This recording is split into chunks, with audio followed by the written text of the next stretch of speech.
un mur qui est partagé. C'est-à-dire que la moitié du mur appartient au temple, la moitié du mur lui appartient à lui. Alors, dans ce cas, c'est différent. Hayashelo veshelabodazara, nidon merza al merza. On considère que c'est comme si on fait une séparation dans le mur, 50-50. Ça veut dire quoi? Ça veut dire que si, par exemple, l'épaisseur du mur, c'était 2 amot, alors au lieu de devoir reconstruire son mur à l'intérieur 4 amot, maintenant il peut se permettre de seulement 3 amot. 3 amot, pourquoi? Parce qu'il y avait tout de même la moitié du mur qui lui appartenait, c'est tout. Avanav ve'itzav ve'afarav metamim kasheretz. Les pierres, les morceaux de bois, la poussière, je ne sais pas quoi, le ciment, tout ça qui faisait partie du mur qui s'est effondré, c'est métamé. Métamé que sheretz, mais c'est une touma qui est comparable à un sheretz chez Nehemar, shaketz teshaksenu. Il y a un verset dans la Torah qui parle d'idolâtrie et qui compare, qui dit que l'idolâtrie tashaketz teshaksenu veta'ev teta'avenu. Les shaketz, ça veut dire, je ne sais pas exactement comment traduire ça en français, que tu traites ça comme une abomination. Shaketz, comme une abomination. Voilà, comment on dit shaketz. Alors, ce n'est pas au sens littéral que c'est considéré comme un sheretz, mais c'est comparable, c'est une idée. Cette idée de Rabbanan, de rendre un statut... C'est dégoûtant. C'est dégoûtant. Dégoûtant, très bien. Alors, cette idée de Rabbanan d'imposer un statut de Touma à l'idolâtrie, c'est basé en fin de compte sur cette expression shaketz de shaksenu. C'est comme un reptile, de ce point de vue c'est dégoûtant et on le traite comme quelque chose qui est tamé. Donc le niveau de Touma, de sheretz, de Avodazara, c'est comme sheretz, chez Nehemar shaketz de shaksenu. Mais il y a une machloket. Rabbi Akiva Omer Kanida, il dit non, que c'est plutôt comparable la Touma d'Avodazara, pas à Sheretz, mais à une femme qui est Nida. Parce qu'il y a un autre verset où on voit que l'expression utilisée quand on parle d'Avodazara, c'est une expression qu'on donne aussi à une femme qui est Nida. C'est écrit chez Nehemar Tizrem komo Dava. Dava, c'est un mot qu'on utilise pour une femme qui a des règles. Ma Nida Metama Bemassa. Af Avodazara Metama Bemassa. La différence entre la Touma d'un sheretz, d'un reptile qui est mort, et le niveau de Touma d'une Nida, c'est pas vis-à-vis du contact. Si quelqu'un touche une Nida, ou si quelqu'un touche un sheretz, dans les deux cas, il est également tamé. La différence, c'est dans la règle de Massa. Si tu portes une Nida, encore une fois, sans toucher la Nida, le fait de le porter, tu deviens tamé. Rabbi Akiva dit la même chose pour l'idolâtrie. Dans les Rabbanan, ils disent non. L'idolâtrie ou des idoles, c'est comparable au sheretz. Et le sheretz, justement, il n'y a pas de tumat massa. Si tu portais un sheretz sur un coussin et tu ne le touches pas, tu n'es pas tamé. Donc ça, c'est la différence jusqu'ici entre Rabbi Akiva et Rabbanan. C'est clair jusqu'ici? Ça veut dire que par exemple par rapport à ces pierres et des choses comme ça, oui. S'il peut le déplacer avec un objet, ça veut dire que si tu portais ces pierres ou ces morceaux de bois, tu les portais sur un truc, un coussin, un quelconque, alors selon Rabbi Akiva, le fait de les porter te rend tamé. Parce que c'est comparable à Nida. Selon Rabbanan, non. Le fait de les porter comme eux, ils comparent la Touma de ces pierres et du bois à sheretz. Il n'y a pas de Toumat Massa. Le fait de les porter ne te rend pas tamé. Est-ce qu'il y a quelqu'un qui a une question jusqu'ici? Il n'y a pas de... Demandez. Jusqu'ici, ça va. Okay. On continue. Amar Rabba, Tizrem, le verset qui parle qui compare la Vodazara à Nida, on retrouve le mot Tizrem. De Amakra Nochineu Minach. Dans le mot Tizrem, on retrouve les deux lettres au milieu Zar. Zar, c'est étranger. Ça veut dire comporte-toi à ces idoles, ces morceaux d'idolâtrie, comme un truc étranger. Ça veut dire éloigne-toi. Fais en sorte que c'est étranger pour toi. Nochineo, on trouve le mot nochi. Rends ça comme un truc étranger pour toi. Keza, tsetom, et c'est écrit dans le verset, tsetomalo, sors et dis-lui. Hikanes altomalo, c'est pas écrit rentre et dis-lui. C'est sors et dis-lui. Encore une fois, on retrouve cette idée de éloigne-toi de ça. Si tu lui adresses la parole, ou à l'idole, ou à l'idolatrice, tu sors dehors, mais que tu rentres pas dedans. Ok, ça c'est en parenthèse. Maintenant, Ve'amar Rabba, Bemassa, quand on parle de Tumat Massa, tout le monde a compris encore une fois qu'est-ce que c'est Tumat Massa. Richard, est-ce que c'est clair pour toi? Qu'est-ce que c'est? Très bien compris, merci. De Kuliam l'obligé de Metama. Selon l'opinion de Rab, on va voir qu'il y a deux versions, il y a deux façons de comprendre, d'aborder la marloquette entre Rabbanan et Rabbi Akiva. Selon Rab, aussi bien Rabbi Akiva, aussi bien Rabbanan, tout le monde est d'accord que des morceaux d'idolâtrie, ils rendent impur le Tumat Massa. Je répète dans les mots, Vamar Rab Ben Massa, de Kuliam, tout le monde, l'obligé de Metama, que les morceaux d'idolâtrie seront impurs quand on les porte. Pourquoi? Deha itkash l'inida, parce qu'il y a un verset qui rejoint Avodazara, qui compare Avodazara, Anida, qui pligue, selon Rab, la marloquette entre Rabbi Akiva et Rabbanan, ça concerne Be'even Mesama. Qu'est-ce que c'est? On avait parlé l'autre fois. Qu'est-ce que c'est Even Mesama? Even Mesama, c'est encore une fois un cas où tu portes quelque chose, mais au lieu que ce soit un coussin, parce que si, disons encore une fois, il y a un objet qui est posé sur le coussin, qui est sur ta tête, ou ce que tu portes, alors tu sens le poids, ça se pose sur toi, tu sens le poids de la chose, mais une séparation entre l'objet et toi à travers le coussin, par exemple. Even Mesama, c'est qu'au lieu d'avoir un coussin, il y a une pierre. Et cette pierre, tu portes la pierre. La touma se transmet à travers elle descend en bas. Mais ici, c'est différent parce que le poids, que ce soit de la nida ou le poids de ces morceaux d'idolâtrie, tu ne les sens pas parce qu'ils sont posés sur cette pierre. Tu sens pas, tu ne portes pas directement. Oui, ça pourrait être même le cas de figure où il y a une pierre qui est supportée par 4 poteaux. Il y a 4 poteaux et sur la pierre il y a un morceau, une nida ou un truc. Et toi tu es assis sous cette pierre, sous les 4 poteaux. Alors tu n'es pas en train de porter, mais tu es en dessous.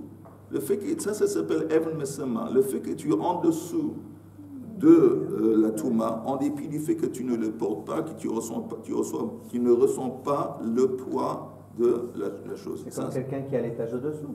Oui, mais... Répète, quelqu'un qui est dans un appartement, oui, et qui est au-dessous d'un mort.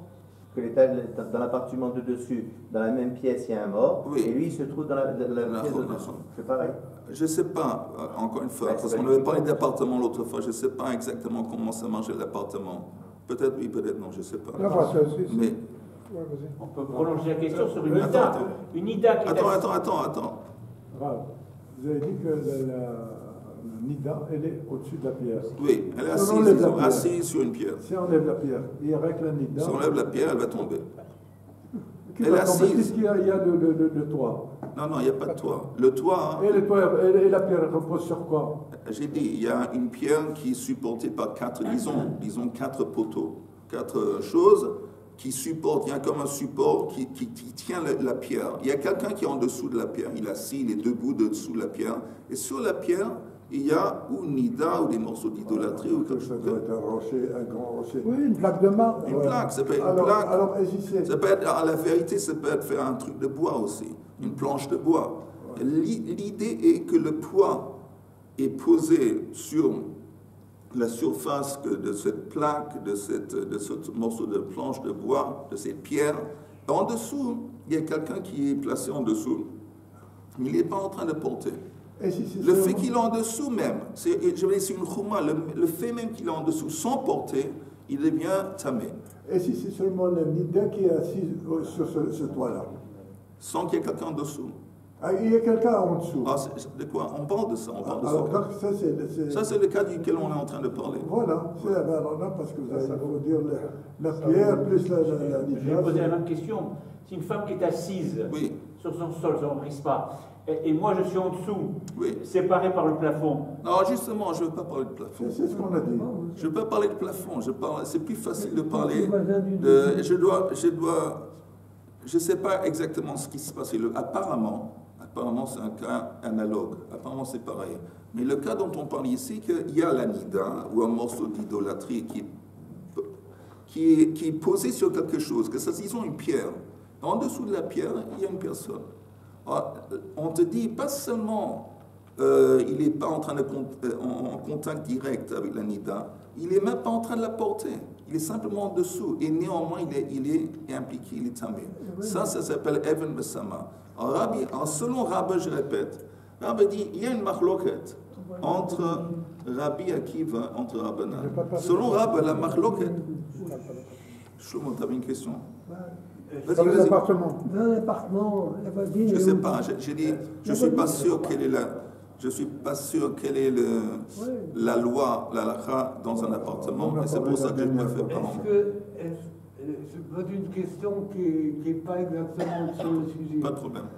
Est-ce que les goïms, ils ont un touma? On va en parler. C'est-à-dire que... On va en parler.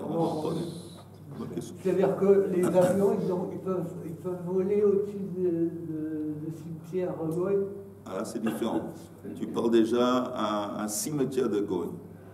Est-ce que la Touma d'un... On va en parler. On va en parler. On va en parler.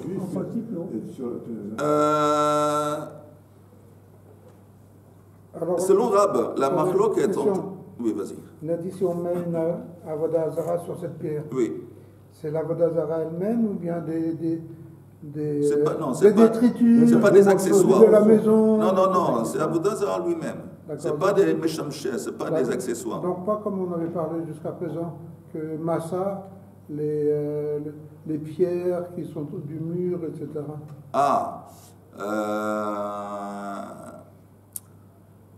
Je pense qu'on considère comme...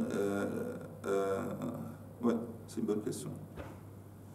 C'est une bonne question. C'est à vérifier. C'est à vérifier. Une autre question au début. Est-ce que le sous-sol transmet la Touma? Non, je ne préfère pas. On va pas. Tu sais, la vie, Richard, est déjà suffisamment compliquée. On ne va pas rentrer dans les histoires de sous-sol. On va continuer. Je répète, il y a une marloquette entre Rabba et entre. Il y a une Rabba. Comment il conçoit la marloquette de Rabbi Akiva et Rabbanan? Que Rabbanan, eux, ils relient la Touma de Avodah Zara à Sheretz, et Rabbi Akiva, lui, il compare ça à Nida. Alors, il dit, selon Rabba, tout le monde est d'accord que ce soit Rabbi Akiva ou Rabbanan, il y a Toumat Massa. Selon lui, même Rabbanan serait d'accord avec Rabbi Akiva que des morceaux d'idole, ils rendent Toumat Massa, que si quelqu'un porte des morceaux d'idole, il devient une idole, il devient tamé, comme Nida. Alors sur quoi ils se disputent? Sur le cas de Even Mesama. Alors sur ça, il y a une différence. On va voir maintenant dans les mots. Rabbi Akiva, qui pligue Even Mesama. Rabbi Akiva sava kenida, manida metama be Even Mesama. Af Avodah Zara metama be Even Mesama.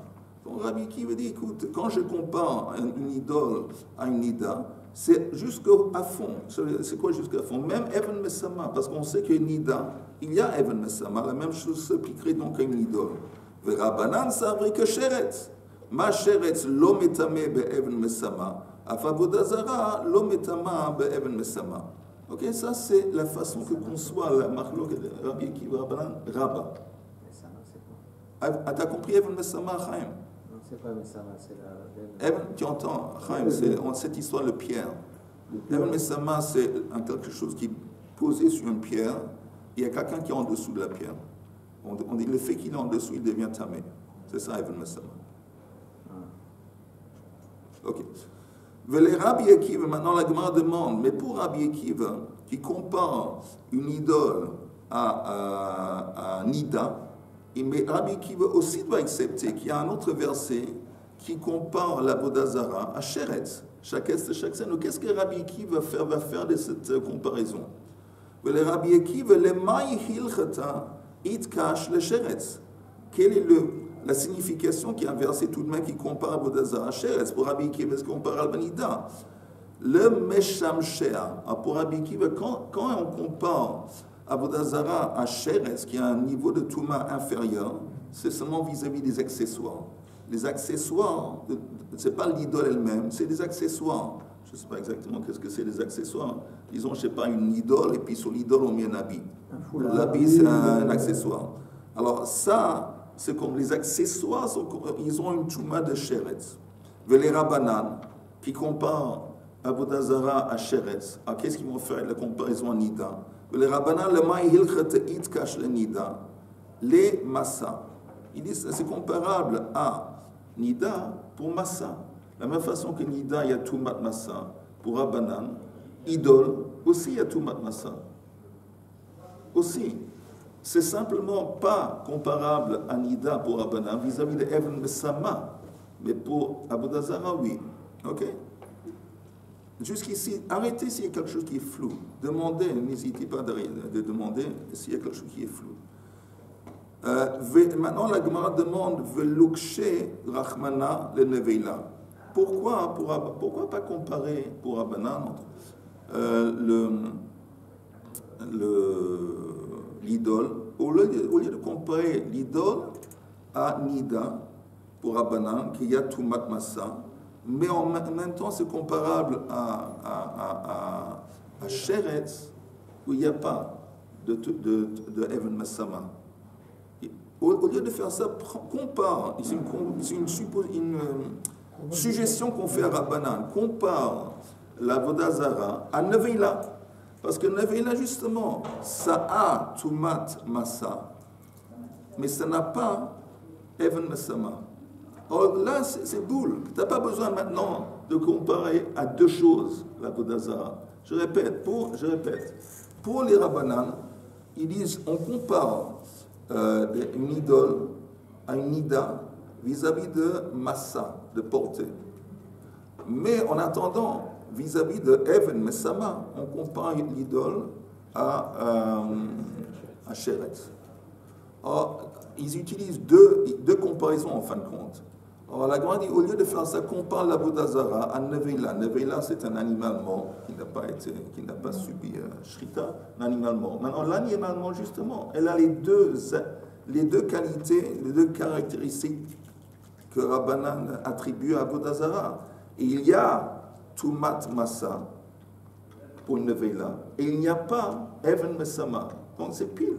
Alors pourquoi parler de Nida? Pourquoi parler de Nida? Compare l'idolâtrie à Neveila. Parce qu'il n'y a pas de Passouk qui compare à Vodazara à Neveila, peut-être. Ben oui, il y a. Parce que j'imagine que chaque scène, Sheretz, c'est une espèce de Neveila. Je pense que il ne s'est pas écrit dans le verset Sheretz, chaque scène. Oui, mais c'est pas une vache morte ou un chien mort.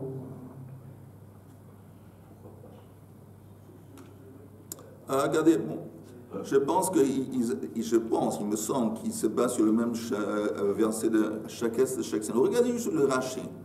Le Rashi qui dit Velokshe le Neveila. Au milieu. Vous voyez?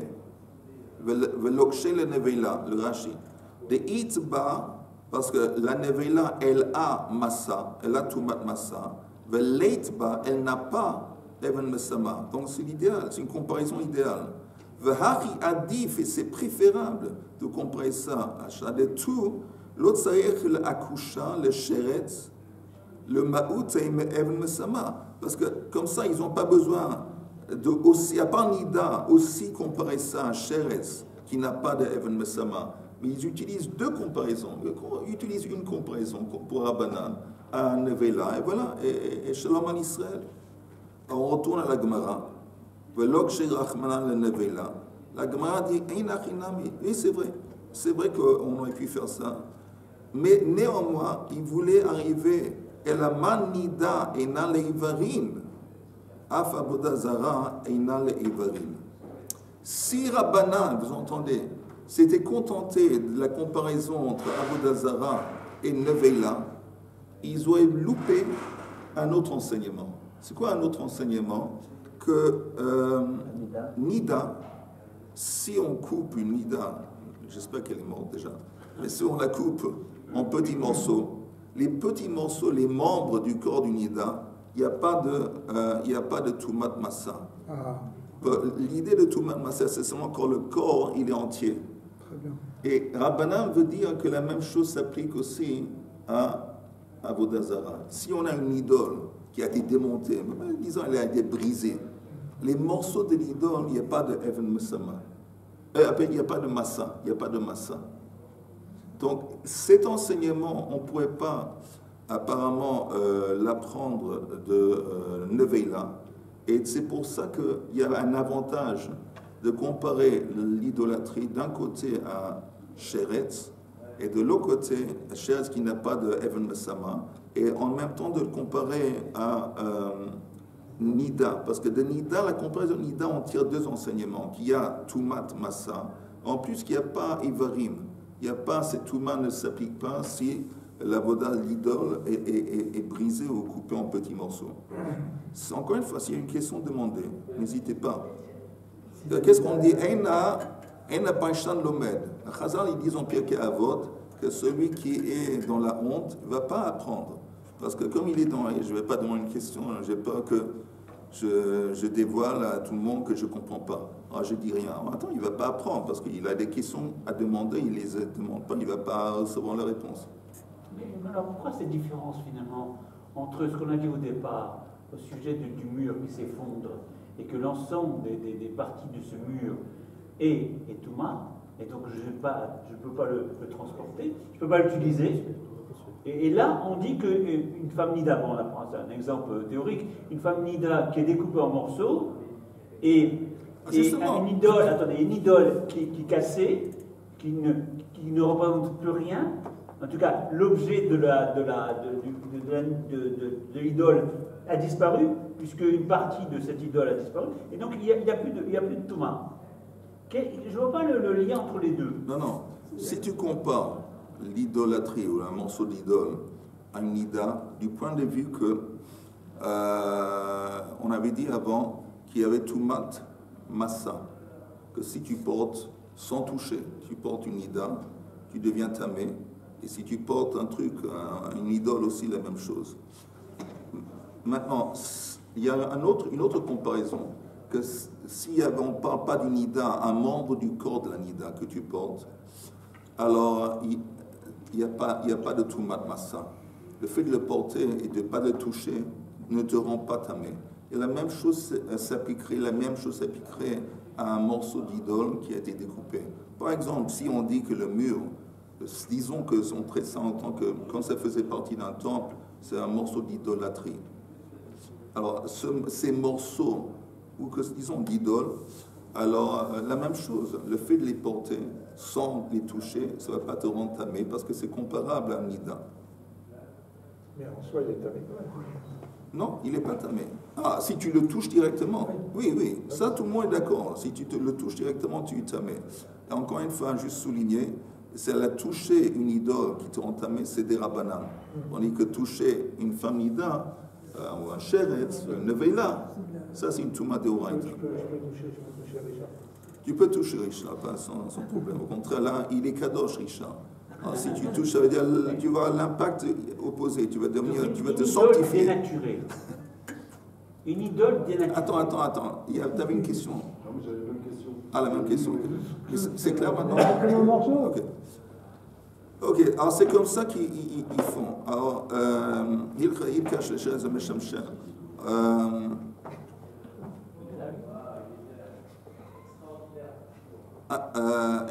La manida ina leivarina faboda zara ina leivarin. Vela ha de Baï Rav Chama Bargouya. Il dit, écoute, qu'est-ce qu'on a selon l'explication de la marloquette entre Rabbanan et Rabbi Akiva?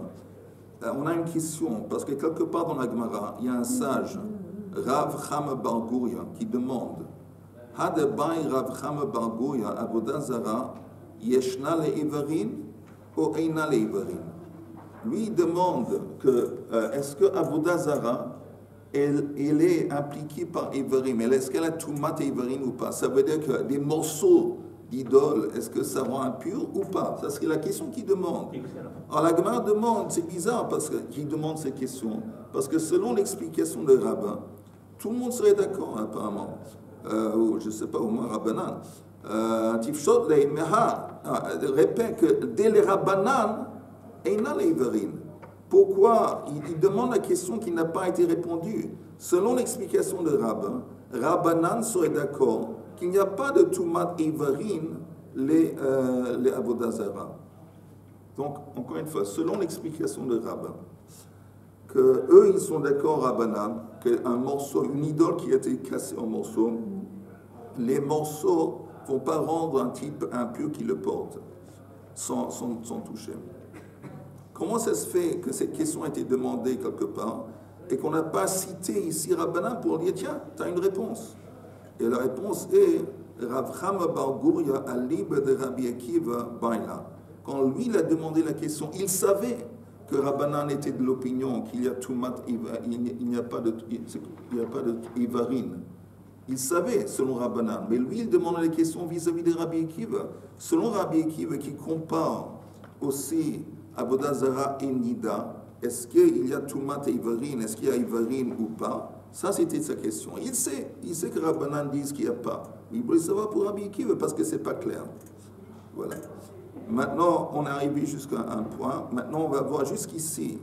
Est-ce que vous voulez qu'on récapitule ce qu'on a vu ou vous voulez qu'on continue? Récapituler oui. Ou continuer?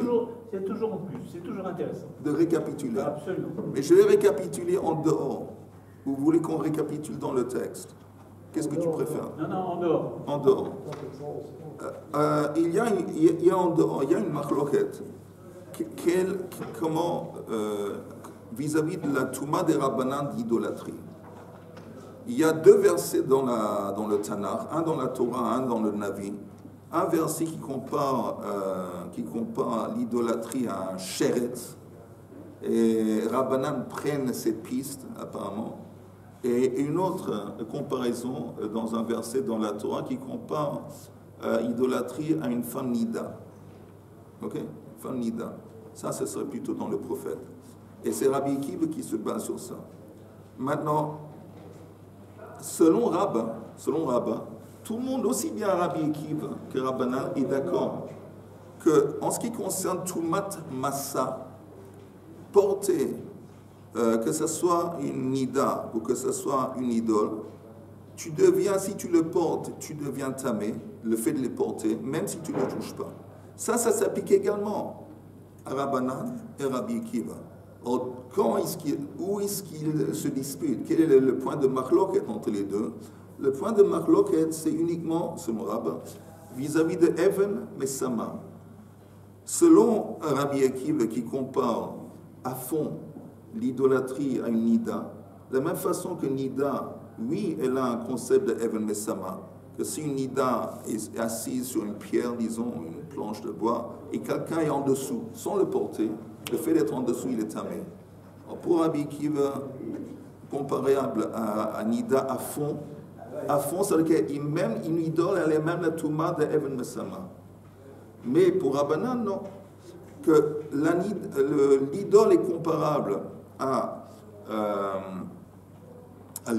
Nida, seulement vis-à-vis de Massa, Tumat Massa, mais pas vis-à-vis de la Khumra de Even Messama. Vis-à-vis de Even Messama, c'est comparable à Sheretz. Sheretz, il n'y a pas de Tumat chose. Voilà. Ça, c'est les deux opinions. Selon ça, c'est comment Rabbi conçoit la marloquette. Et maintenant, on demande, ok, il faut savoir que aussi bien Rabbi Akiva et Rabbanan, ils doivent prendre en compte l'autre verset qui compare à quelque chose d'autre. Je répète, Rabbi Akiva, lui, compare Avodah Zara à Nida. Ok, pas de problème. Mais il y a tout de même un autre verset qui compare Avodah Zara à Sheretz. Qu'est-ce qu'ils ont fait de Rabbi Akiva, il en fait dans le contexte, il utilise ça, il applique ça, la comparaison à Sheretz, Tumat Sheretz, aux accessoires, Meshamshe, aux accessoires de choses là, accessoires de Avodah Zarah. Ça c'est. Maintenant on fait, regardons Rabbanan qui compare Avodah Zarah en quelque sorte à Sheretz, qu'est-ce qu'ils font avec Nida? Nida c'est pour Massa. Ok? Maintenant la Gemara demande, pour Rabbanan, j'ai une question. Rabbanan, vous comparez Avodah Zarah à Nida vis-à-vis de Massa. Vous êtes d'accord avec Rabbi Akiva qui a Tumat Massa. Mais en ce qui concerne Even Mesama, vous comparez Avodah Zarah à Sheretz. Vous utilisez deux comparaisons. Pourquoi pas rendre la vie plus facile et comparer Avodah Zarah à Nevela? Parce que Nevela, elle a les deux choses. Elle a Tumat Massa, elle n'a pas Even Mesama. Donc avec une comparaison, on a les deux. Donc c'est bien, c'est préférable, plutôt que de comparer Avodah Zarah à deux choses. D'un côté Nida, de l'autre côté Sheretz. Compare ça à Nevela. Tu reviens comme ça, c'est boule.